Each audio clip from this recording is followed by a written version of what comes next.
Hi, my name is Jacob Yoffee. I'm the composer for Disney's Andi Mack, Netflix's Ingress the Animation series, and LeBron James Best Shot series.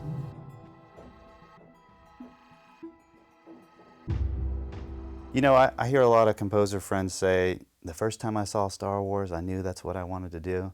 For me, it was Gremlins, and I know that thinking back, I'm not sure what it was, but I was sitting there, I was 8 years old. My parents had rented the movie, and I remember at some point in the film, the music just hit me. And I remember turning to my mom and telling her, I think I want to do this for a living. I just need to write music for movies or TV or something. And ever since then, I just started going down the path of studying music. And as all of us do, your interests sort of sway. And I ended up going to the Peabody Conservatory to study composing for the orchestra. And I heard modern jazz for the first time. And then for about a decade, I just went down this rabbit hole. I was a saxophone player, keyboard player, and I just spent years playing in different bands. I moved to New York. I was on a jazz record label, and I was a full-time jazz musician. And then at some point, one of my friends started going to NYU and told me, hey, if you go to NYU, the student loans will help you pay your rent in New York. So I was like, all right, I got to go. He's like, don't go for jazz, though. You should go for film scoring. And that sort of like piqued my interest, of course. And I found out a woman teaching there named Denise Hughes had orchestrated one of my favorite film scores, which is Interview with the Vampire by Elliot Goldenthal. And I took that as a sign. So I applied, got in, and been doing film music ever since. It was pretty wild. I kind of like flipped my world upside down, going from being a performer and leading bands to being a composer, because it's definitely, you know, the world of this, sitting in a room by yourself, working with gear, is very different from being on the bandstand, as they say, you know, playing music from memory, playing a bunch of jazz tunes, showing up to the gig, not knowing what's going to happen, and just doing things on the fly. There are a lot of parallels, I think, but it's definitely been like, I feel like a totally different person than I was 10 years ago.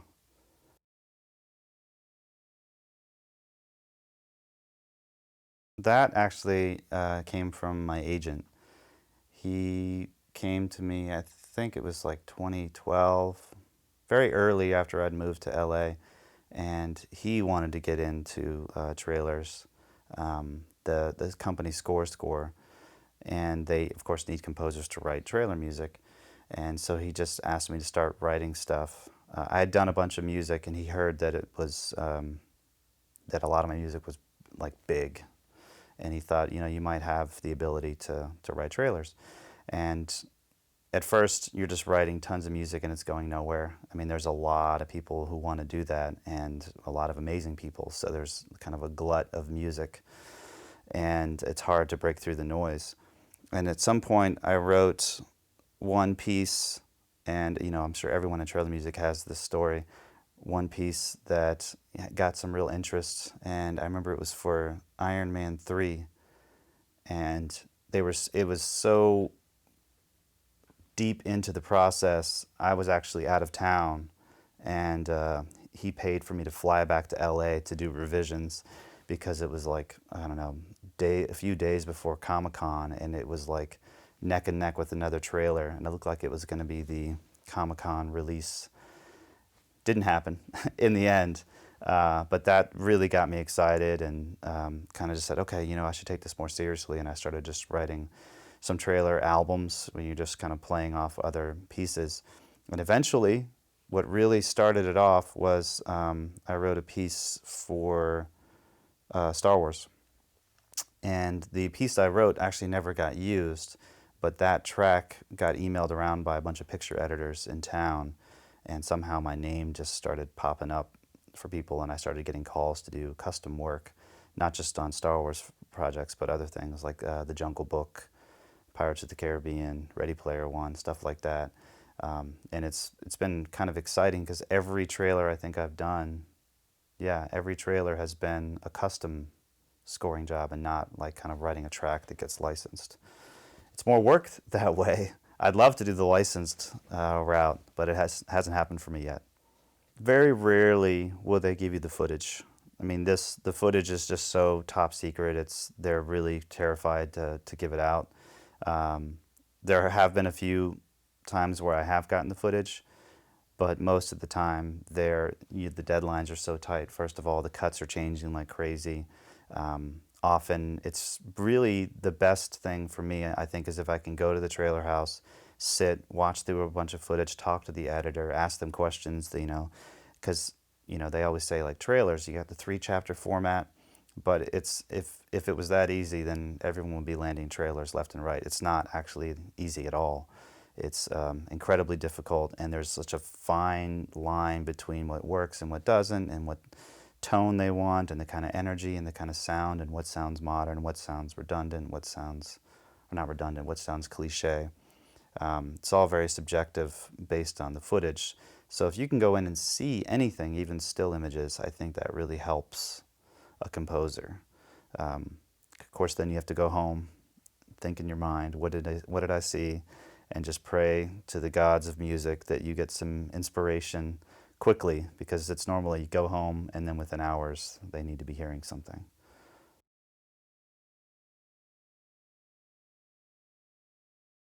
Well, I mean, I'm not exactly sure 100%. I have what I think helped me, but who knows what actually worked. And but I think one of the big differences is that the production libraries, or you have companies like Sample Logic, SoundIron, Spitfire, all these libraries that are tools that especially trailer composers use because we're largely in the box. It's really easy to write music that sounds like computer music. You can hit the Inception bois, you can drop the bomb, you can really hit things hard and approach things kind of like a very, if you're talking in like concert classical terms, very Germanic. Everything's very heavy on the beat, every like very, boom like this. And I just chose from the beginning to go sort of the other way. I wanted to say like approach it from a softer, more orchestral beginning place. And I thought if I start my ideas from that route and then kind of force them into more of an epic feeling, maybe that'll be different. So instead of starting with like, loud drums or like just simple chord progressions, I said, let me start with like a woodwind shape or a woodwind pad or something that felt like it was so far from trailer music that maybe it would lead me down a different path. And it led to some pretty interesting tracks that did get placed. And I think that it does work if you have inspiration, but when things get really stressful, you got to kind of pull out the old time-tested Inception bois, stuff like that.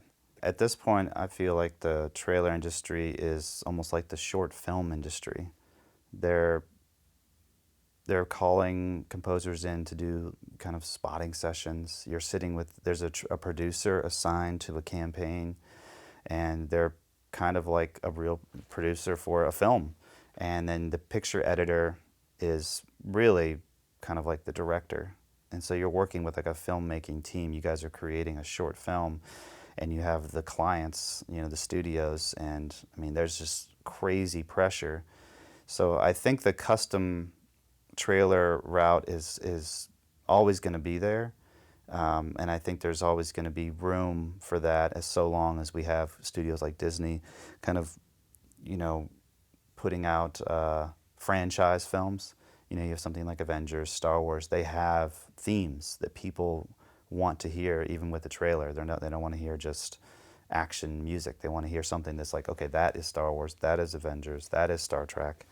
And that stuff is, I think, super popular right now, and I don't think it's going anywhere. So as long as we have that, I think there's going to be room for a lot more custom trailer music based on thematic motifs. And then, of course, the ever-changing sound of like, how epic can we make it? What is the kind of current sound? And then I've seen a lot lately where people are licensing pop tracks, but then building out back ends. It's what I did on the Ready Player One trailer. We built out on Take On Me. And I mean, it's very common. You take a track and then you kind of build a back end. And I think that's just going to be done much more and more and more because there's so much competition between the trailer houses. How do they stand out amongst one another? And I think it's like, how far can you take an idea? So if you're just dropping in a licensed track, that's only going to get you but so far. I know another trailer composer, Brian and Gillian, did the Pure Imagination cover for one of the Ready Player One trailers, and it was just so cool because when you think about the Ready Player One story in the film and then the idea of using pure imagination, it just goes hand in hand. And I mean, it was really effective. And I know that the music supervisors at these trailer houses, they're always looking for great ideas like that. So I know there are teams of people who are kind of scouring any song from the past that they can think, oh, this could be cool for an upcoming film. And so people are really trying to think outside the box and be as creative as possible. And then they're looking for trailer composers to trailerify them. And that word is what I think is always changing. You know, it's not always just super loud brass or big, huge drums. There are other ways, and it's always a question mark.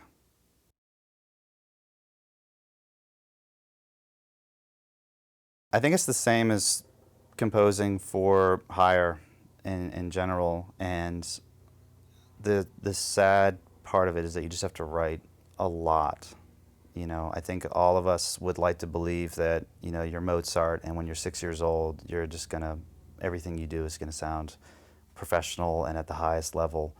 But especially in the modern age where you have to be a composer and a music producer at the same time, you have to make a bunch of mistakes. You've got to start writing a track and start producing it and get so deep in you realize you just made a mess and you've got to start all over again. There have been many tracks I've started where I've been trying to make it sound epic, and then at the end it just sounds thin. It just, for some reason, it's, you know, you cross over where there's just so much audio data, it's just, there's no saving it. And I feel like the only way to really develop any kind of like process where you can churn out tracks quickly is just to write hundreds of tracks. And at this point, I've written 5,000 or 6,000 cues, I think, in the last 7 years. And I'm only now starting to feel like, okay, when I go to write a piece of music, I can kind of sense what it is I'm trying to do and how I can develop it and what are my options. And I'm sure that I'm nowhere near where I need to be. So I feel like for a person starting out, it should just be write a track a day, write as many as you can a week. When I first started at NYU, my assignment was write 10 minutes of music a week. So every lesson I came in and I'd have to have 10 minutes, press play. It should last for 10 full minutes. It's a lot harder than it sounds, and mostly what you're writing is garbage, but it gets you used to producing in the computer and actually sitting there with another human being and having to sit and listen to it. It's pretty painful. When I was studying improvising, one of my mentor, Gary Thomas, he's an amazing saxophone player. He toured with Miles Davis and Herbie Hancock, and I mean, this is somebody who's been improvising for decades at a really high level. And I remember talking to him about taking improvised solos. You know, you're on stage and you go to play, and every time he would play, it would just sound perfect. It was like he had practiced and then went, and every note he played just sounded like that's what was supposed to happen in that exact moment. And when I would go to play, I would start like, wait, I want to start over. Everyone stop. Let's go back to the beginning. I can do it perfect, I promise. And I would ask him how he could do that, and he said, you have to do it so many times that even for him, it didn't feel perfect to him. He would want to go back and redo it, but to everybody else, it sounded perfect. And I think that's really what it is. You write so much music that when you're writing it, it may not sound to you great, but to other people, are like, oh yeah, that sounded fine, you know. And not every piece you write is going to be, you know, the most incredible, most inspired sounding piece of music that lasts, you know, stands the test of time. But not every piece needs to be. I think that, you know, it would be ridiculous if every piece of music you listen to was groundbreaking, life-changing. So that gives me a little bit of peace that we're all on this journey. And as long as we keep going, we will all keep getting better.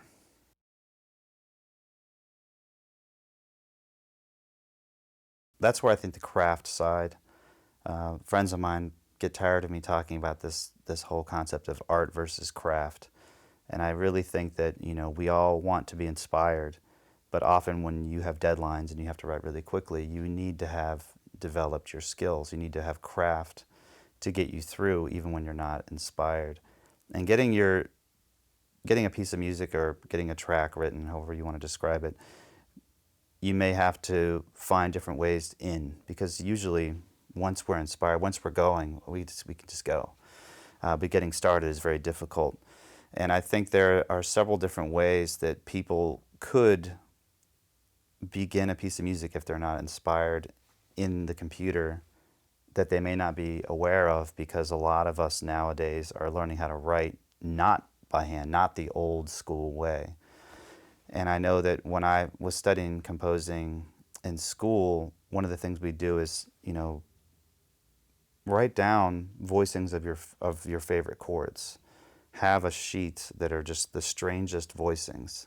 Instead of just like your standard where your hands would go, actually figure out what are some oddballs, change one note by a half step, find different ways to just have like a really interesting texture beyond what you would normally do.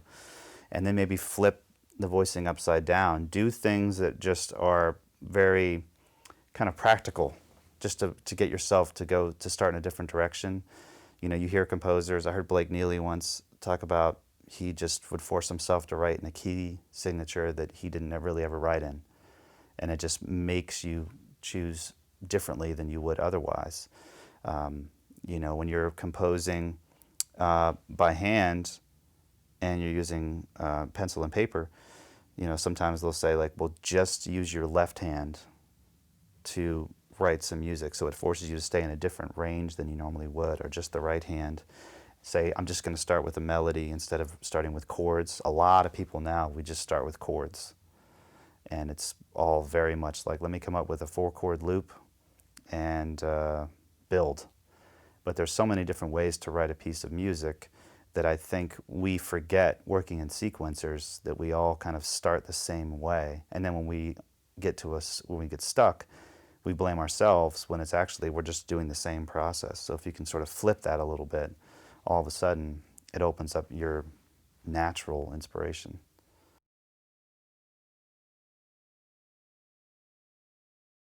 Organization is probably the weakest skill I find with younger composers. And it's, I remember being in school, they would say that to all of us, younger composers, you struggle with form and structure. And they're talking in terms of, symphonic writing, writing pieces of music that are very long. Like timing-wise, write a 15, 20-minute, 25, 30-minute piece. It's very hard to maintain attention. When you're writing film cues, often the cues are 25 seconds, 45 seconds, a minute and a half. So that isn't really so much a difficulty for composers working in film most of the time. But organizing all the cues that you have to do and kind of prioritizing what needs to be done first, if you're recording live, that's where I think a lot of people, they falter.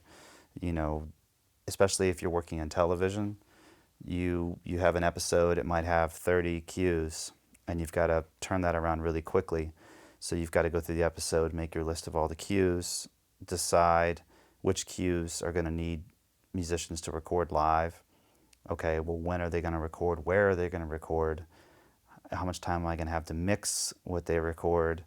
You have to plan out your schedule and then do those cues obviously first, or prioritize which are the big ones, the important ones. And once that's all done, you better have your session set up very easily to print stems.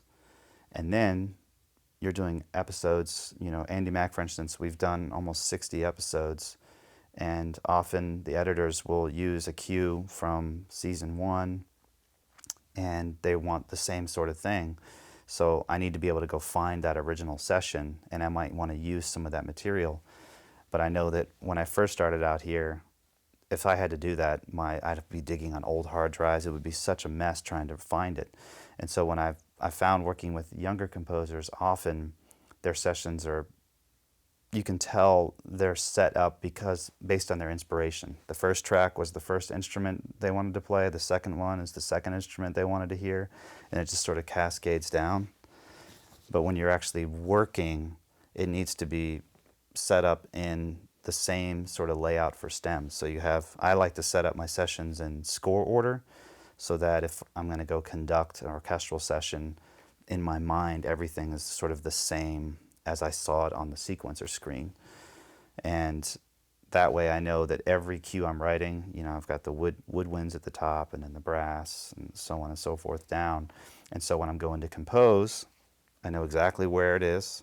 And then if I open up an old session and I'm hearing something, I know exactly where to go to change it or revise it or whatever needs to be done.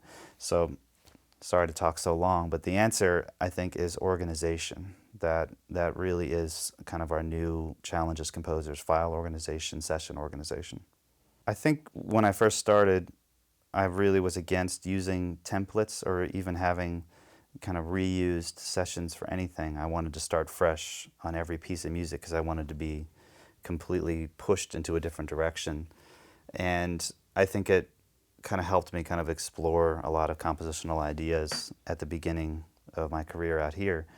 But as I started actually working in the industry, that was a very bad idea.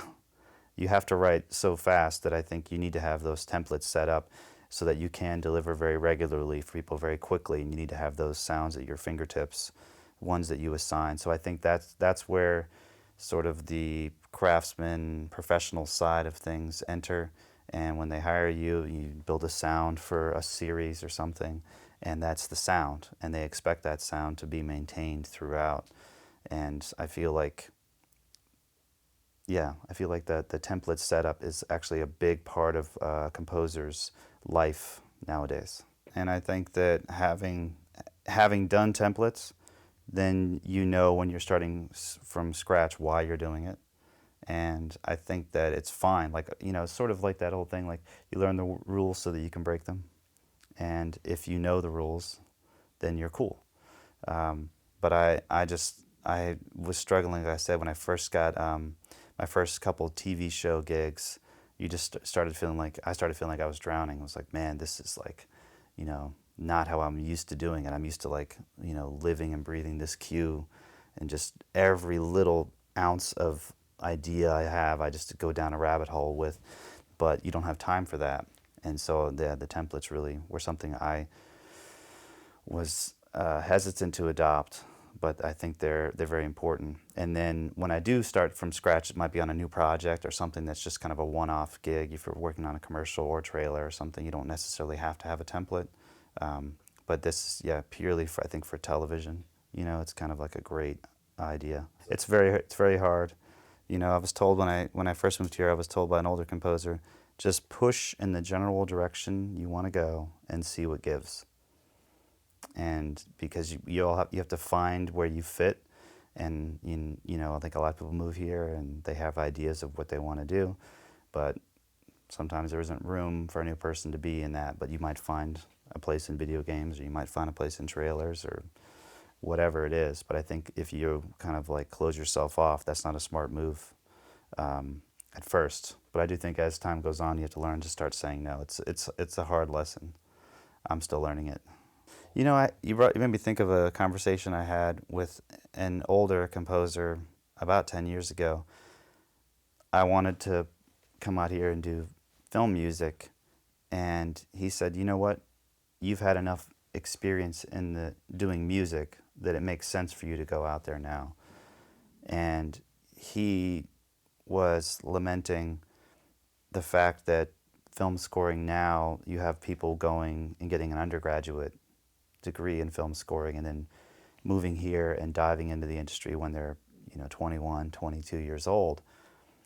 And the idea is you're coming in to score projects, and you're also supposed to be a developed composer just in music, but you're so young, you haven't lived that much life yet, and you haven't actually explored who you are in music just yet. So you're trying to do several things very early, And some people are able to do it, but it's not as natural as maybe spending your 20s exploring music, learning, playing in bands, kind of developing a musical voice and a relationship purely just to music as an adult, not just as a teenager, but as an adult, and then applying what you know to film, and then being, late 20s, early 30s, when you're watching a film, you actually have much more life experience, and I think that's why you take someone like Alan Silvestri. He's an older composer, so when he's watching a film, his life experience is like kind of informing what he's doing in addition to all the musical experience he has. I just want to thank SOUNDIRON for coming out to the studio today. You can check out more of my music at jacobyoffeemusic.com and look out for the series Free Meek premiering on Amazon this summer.